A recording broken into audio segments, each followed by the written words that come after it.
श्री कृष्ण जन्माष्टमी करीब है और इस बार जन्माष्टमी खास है। जन्माष्टमी महोत्सव इस बार 2 दिन तक मनाया जाएगा।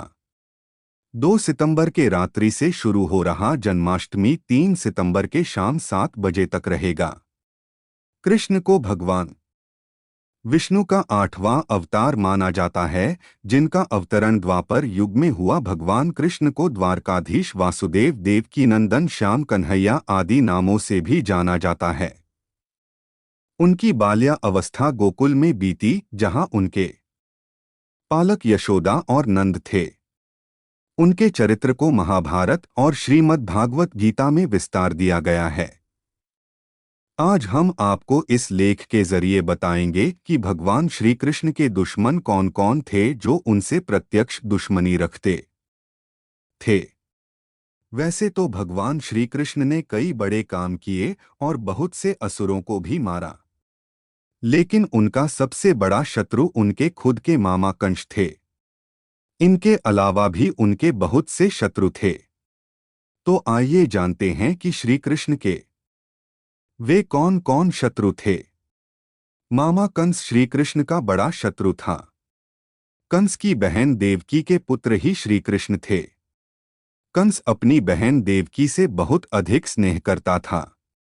लेकिन एक दिन जब अपनी बहन देवकी और बहनोई वसुदेव के साथ कंस रथ पर सवार था, तो अचानक आकाशवाणी हुई कि तेरी बहन का 8वां पुत्र ही तेरा वध करेगा। तभी से देवकी और वसुदेव को कंस ने जेल में डाल दिया और एक एक करके देवकी के 7 पुत्रों को कंस ने मार डाला। जब देवकी को 8वां पुत्र श्री कृष्ण हुए तो भगवान का अवतरण हुआ और वसुदेव ने कृष्ण को नंद के घर मथुरा में छोड़ दिया। बाद में कंस ने कई चालें चलकर कृष्ण को मारने की योजना बनाई, लेकिन सारी चालें भगवान के विरुद्ध असफल हुईं। उसके बाद एक दिन कंस ने पहलवानी का कार्यक्रम रखा, जिसमें श्री कृष्ण ने कंस के कई पहलवानों को हरा दिया और अंत में कंस को ही उसकी गद्दी से नीचे अखाड़े में लाकर उसका वध कर दिया।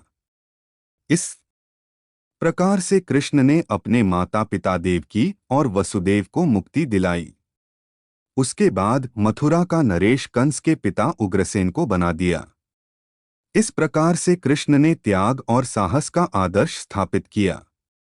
जरासंध कृष्ण के मामा कंस का ससुर था।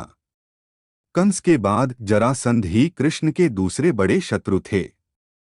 कृष्ण ने जरासंध के वध की योजना बनाई और स्वयं कृष्ण के साथ अर्जुन समेत भीमसेन जरासंध के यहाँ कुश्ती का प्रस्ताव लेकर पहुंचे और उसे किसी एक के साथ लड़ने को ललकारा। जरासंध ने भीमसेन के साथ लड़ना स्वीकार किया और यह मल्ल युद्ध 13 दिनों तक चला। तब श्री कृष्ण ने भीमसेन को घास के एक तिनके से इशारा किया और फिर भीमसेन ने वही किया जो कृष्ण चाहते थे। मतलब जरासंध के 2 टुकड़े कर दोनों टुकड़ों को अलग अलग दिशाओं में फेंक दिया। शिशुपाल श्री कृष्ण का जन्मों से दुश्मनी रखता था।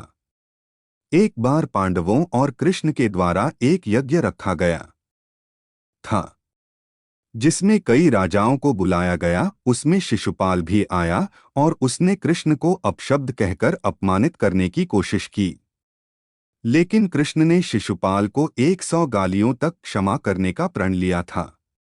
शिशुपाल ने जैसे ही 100 से अधिक अपशब्द कहे तो भगवान ने अपने सुदर्शन चक्र से शिशुपाल का वध कर दिया।